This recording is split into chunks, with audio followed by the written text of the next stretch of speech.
En Guatemala, cientos de personas marcharon en la capital para exigir que se respete el resultado de la primera vuelta de las elecciones generales, mientras la Corte Suprema dio 10 días para confirmar el recuento de las actas. En una primera visita a Colombia cargada de simbolismo, el presidente de Brasil, Luis Ignacio Lula da Silva, unió su voz a la de Gustavo Petro en defensa de la Amazonía frente a la comunidad internacional. Tendremos análisis en nuestro estudio. La crisis climática y el fenómeno del Niño, que calienta las aguas del Pacífico, ponen en riesgo a cientos de especies de las Islas Galápagos, uno de los ecosistemas más diversos del planeta Tierra.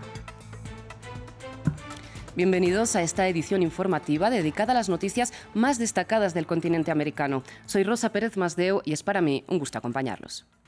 Empezamos con información de Guatemala, porque este sábado cientos de personas marcharon en la capital para exigir que se respeten los resultados de la primera vuelta de las elecciones generales del pasado 25 de junio. La OEA informó este sábado que la misión de observación electoral, que ha participado esta semana en la revisión de las actas, no detectó ninguna irregularidad grave, mientras este viernes la Corte Suprema de Justicia dio un plazo de 10 días para confirmar el recuento. Bueno, lo que pedimos y a la vez también exigimos a las autoridades es que se respete el voto popular, que se oficialicen los resultados y que se respete la democracia participativa que el pueblo ya hizo manifestarse en las urnas el pasado 25 de junio. En otras noticias, este sábado la ciudad colombiana de Leticia, en medio de la selva, fue el escenario de un encuentro de líderes de 8 países para preparar un gran acuerdo para proteger la Amazonía. Esto antes de la cumbre amazónica de agosto. Ahora contamos con nuestra periodista Mar Romero Sala para analizar el encuentro. Mar, bienvenida. Le pregunto qué efectos a la práctica puede tener esta cumbre.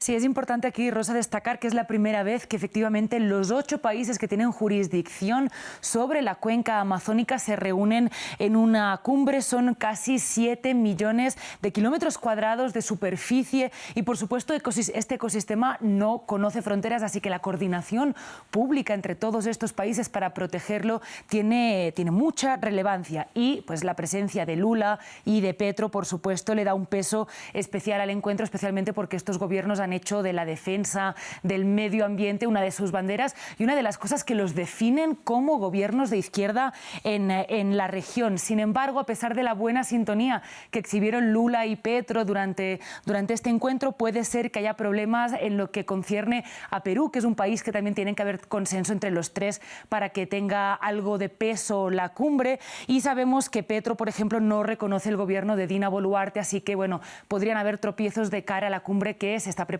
ahora, ¿no?, para agosto, para inicios de agosto de este mismo año.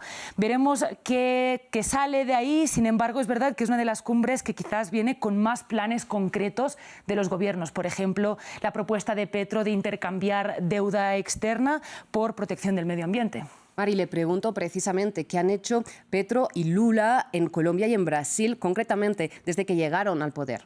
Sí, aunque llevan muy pocos meses, es verdad que ya han anunciado que se ha frenado la deforestación. El gobierno de Petro informó que se detuvo en un 76% en el primer trimestre de 2023 respecto a 2022 y en Brasil también se redujo un 33,6% en este primer semestre de año, pero esto solo en 2 países. La situación en términos generales sigue siendo problemática. Se calcula que respecto a niveles precolombinos se ha deforestado un 17% de la Amazonía y el principal responsable es la ganadería, la actividad humana en lo que respecta a la ganadería, algo que muestra al final que el cambio para revertir esta deforestación de la Amazonía va a tocar puntos neurálgicos de las economías de muchos países, requiere muchísimo trabajo. El objetivo es no llegar al 20% de deforestación, que podría ser un punto de no retorno. Mar, pues muchísimas gracias por este análisis. Gracias a ti. Nosotros seguimos con noticias climáticas. Vamos a Ecuador, porque ahí la crisis climática, sumada a la llegada del fenómeno del Niño, pone en riesgo a decenas de especies salvajes de las Islas Galápagos. Marina Sardiña tiene los detalles. Con sus afiladas garras y sus gruesas crestas de espinas dorsales, estas iguanas de las Islas Galápagos parecen muy resistentes, pero son altamente vulnerables a los cambios de temperatura y ahora están amenazadas por el fenómeno del Niño. Esto se traduce en éxito reproductivo de estas especies. Si el éxito reproductivo de estas especies golpea su condición poblacional, Estamos hablando de un fenómeno del Niño en el ámbito Parque Nacional Galápagos, en el ámbito de conservación, con un efecto muy grave. Las inusuales altas temperaturas de las aguas del Pacífico pronostican tiempos difíciles para los reptiles de las emblemáticas islas ecuatorianas, y el fenómeno del Niño podría acabar con el medio de subsistencia de estas iguanas, un tipo de algas marinas que se encuentran en aguas poco profundas, el principal alimento de las 450.000 iguanas de la isla. El simple cambio en la temperatura del mar hace que el alga desaparezca, y el alga es el principio de la cadena trófica para todos los demás animales del mar, pero principalmente la iguana, que es un reptil grande.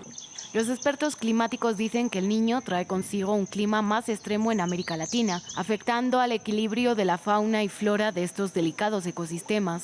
El fenómeno también trae lluvias intensas al Pacífico, que pone en riesgo la reproducción de estas tortugas. Si esas lluvias son abundantes en frecuencia y en intensidad, sus zonas de nido pudieran inundarse. Y si se inundan, va a afectar la reproducción de los nidos, posiblemente a cero.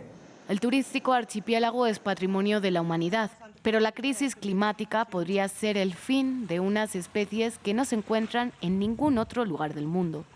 Cambiamos de tema. La crisis económica en Argentina ha provocado que el país se convierta en un atractivo comercial para los habitantes fronterizos de naciones vecinas como Uruguay. Cientos de uruguayos aprovechan la crisis económica argentina. Largas filas de automovilistas se forman en el paso fronterizo entre ambas naciones. El objetivo es llegar a la localidad argentina de Gualeguaychú para hacer la despensa, tomar gasolina, cortarse el pelo y comprar otros artículos por mucho menos de lo que gastarían en Uruguay. Claro, con lo mismo acá rinden el doble, se pueden dar un lujo de salir a comer, que en Uruguay no todo el empleado común no lo puede hacer. El cambio de divisas en Gualeguaychú favorece a los uruguayos. Con $100 fuimos al cambio y nos dieron 48.000 argentinos, que con eso acá compramos ropa, nos hacemos el pelo, la nafta, comemos. Argentina se enfrenta a una inflación de casi el 100% en el valor de su moneda, lo que merma el poder adquisitivo de los locales, pero que hace del país sudamericano un destino muy atractivo para sus vecinos. Sin embargo, de vuelta en Fraivento, en el lado uruguayo, las autoridades locales reportan que, en lo que va del año, más de 170 comercios locales han cerrado, en consecuencia de la desbandada de clientes atraídos por los bajos precios al otro lado de la frontera. Comercios chicos que ya han cerrado. Después, así los grandes están viendo qué va a hacer o cómo cambiar. Han sacado personal. Para mitigar el efecto, las autoridades aduaneras uruguayas han limitado el paso de mercancía proveniente del lado argentino a 5 kilos. Y cerramos con deportes porque quedan ya pocos días para el inicio del Mundial de Fútbol Femenino de Australia y de Nueva Zelanda, un torneo en el que la selección brasileña es una de las favoritas de América Latina. Mientras, en Brasil, para muchas jóvenes, el fútbol se ha convertido en una salida para escapar de distintos tipos de violencia. En su fondo de pantalla, su gran ídola. Karine, de 17 años, sueña con seguir los pasos de Marta, una leyenda del fútbol en Brasil. He tenido este sueño desde que era pequeña porque he jugado desde entonces. Este sueño me acompaña y creo que podré hacerlo. Hasta entonces es un proceso y lo respetaré. Tengo este sueño de ser futbolista. Los rincones de su casa, ubicada en un complejo de favelas en Río de Janeiro, delatan su afición al deporte, una que comparte con su madre, que no pudo hacerlo su profesión debido a las enormes brechas que recaen sobre el fútbol femenino. El fútbol representa a todos. Sufrimos prejuicios porque siempre dicen que el fútbol no es para mujeres, es para hombres. Como Karine, son muchas las jóvenes que se han acercado al fútbol en las favelas de Brasil, un deporte que, según los organizadores del proyecto Cara a Cara, ha servido para alejar a las menores de edad de diferentes tipos de violencia. La posibilidad de hacer cosas malas, especialmente en la comunidad de la favela, es abrumadora. Somos una oportunidad más para que hagan el bien en la comunidad, que no se fijen solo en las cosas malas, sino que tengan un camino correcto.